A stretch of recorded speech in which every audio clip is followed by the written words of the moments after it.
Hello everybody. So 2 weeks ago I watched this really interesting video on YouTube by Andrew Tierney. I hope I pronounced this correctly. Also known as Cyber Gibbons. That was about the pairing process of that Kakagu IP camera, and we'll take a short look at this. So I think this is what this beeping is, this boop boop. I heard the sequence. Connect to Wi-Fi. Now some models of cameras support 5 GHz to use the different Wi-Fi network. So it's already seen that we're using the Kaka test network. So I've created that AP specifically for I will post the link to the original video in the description, of course. Close to your router, okay? I'm going to press next. Please face the QR code towards the camera lens and wait for it to scan. Okay. Whoa. Ow, ow, ow, that's loud. Okay. Okay, so it says... So we have a QR code and some sound. Of course, the first thing I was interested in was the sound. So I recorded it with FFmpeg, and then we can take a first look at the signal. Of course, always with Audacity. Looks a bit like this then.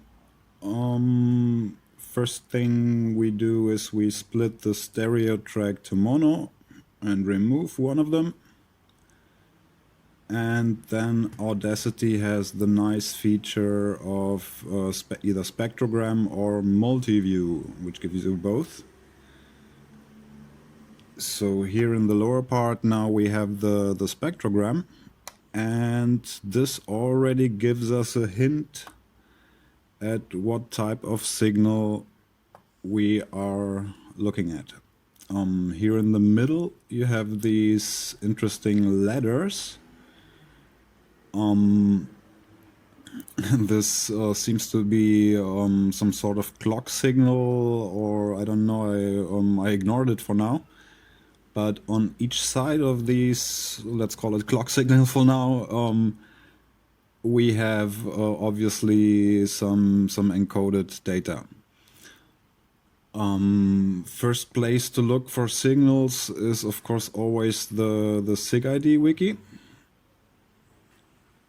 So when we open that and scroll a bit through the signals, the closest I could find always was something related to mfsk,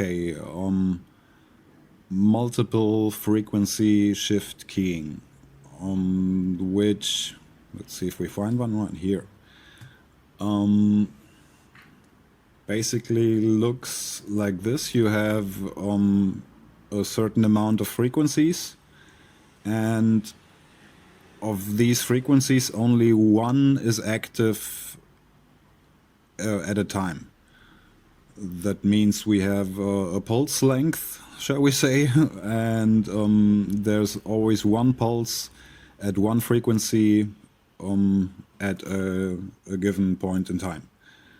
So this looked very similar to our signal here. The next thing I did then, somebody in the RTLSDR group on Facebook recommended Inspectrum, which is a really nice app.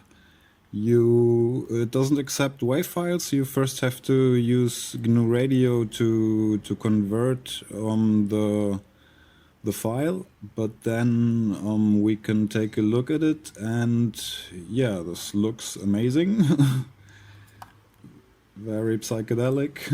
And yeah, here we actually have our signal. We have some nice sliders here on the side to adjust the intensity. It's like Baudline, but open source and with sliders. So I thought this should be enough now to get the bits and bytes out of the signal. So I took a screenshot of that, rotated it 90 degrees, and then put it into GIMP. Yeah, now in GIMP, it would look a bit like this, a very long picture. And the default would be like this. You don't see a grid. But yeah, as I just did, we can of course show a grid. And we also have options to configure that grid, which I have already opened here. There you want to choose a solid line style, maybe change the colors, and of course, yeah, the most important thing is the spacing, the width and the height. So it would fit one of our pulses. So as you can see here, we zoom in a bit. Each pulse is nicely in one of these little boxes. Yeah, what we can then do is I simply put a oops, let's see if we can get this right now. I put a text editor above this, and yeah, then I started here on the left. This is the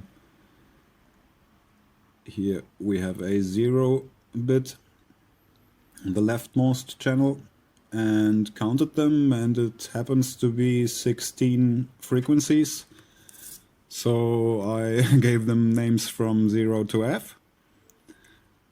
And then, yeah, by hand started counting the, or writing down these, yeah, nibbles actually. We have 16 frequencies, so 2 to the power of 4 means we can encode 4 bits. Yeah, we do, of course, we have 2 signals, 2 times 16 frequencies on each side of our clock signal. So we have to do this 2 times. But this is a bit of work, looks a bit like this then. And if we join them together, this is from left to right. If we join them together, we get a file that looks a bit like this. So these 2 times 55 in the beginning, of course, looked very promising. That seems to be a common yeah, preamble. I'm not sure.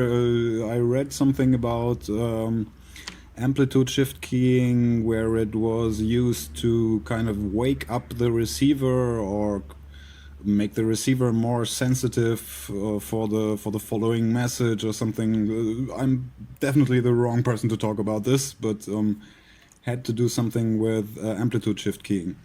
Not sure why they use it here at frequency shift keying, but anyway. This looked promising, and also at the end, towards the end of the frame, we get something like FF. Let's just take a look at the bytes.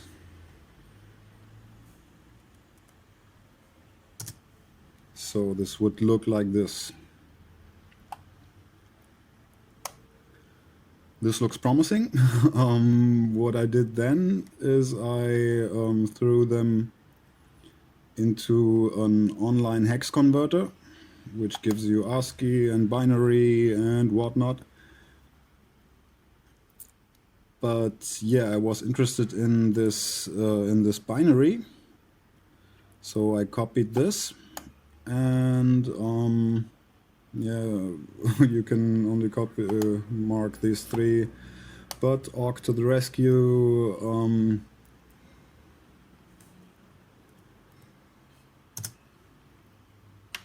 We get these yeah, these bits, which we then can throw into the invert binary yeah, web app. I'll put all the links to these in the description as well.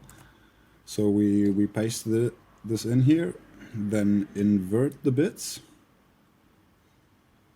which turns our 5555 at the beginning into an AA. Then we copy all that. We copy all that. Yeah, okay. And oops, I already did this. And put it in here.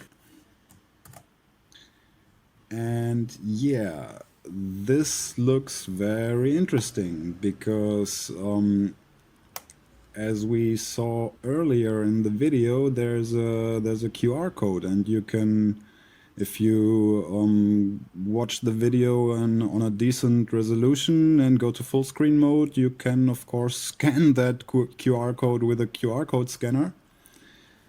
And what we get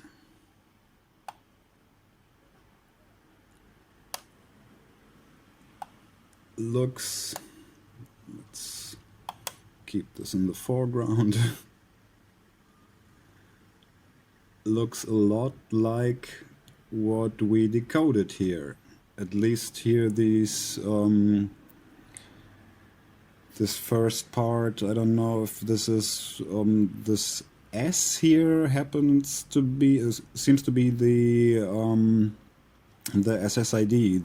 This translates to Kaka test. I don't know. B, maybe the BSSID, the MAC address, or and I wonder what that P then is, like a password, passphrase, whatever. But yeah, and the rest obviously doesn't make sense, but I thought this was a nice beginning, and I wanted to make a short video about this. I'll keep you updated if I find out anything more about this interesting signal. Then thank you for watching and have a nice day.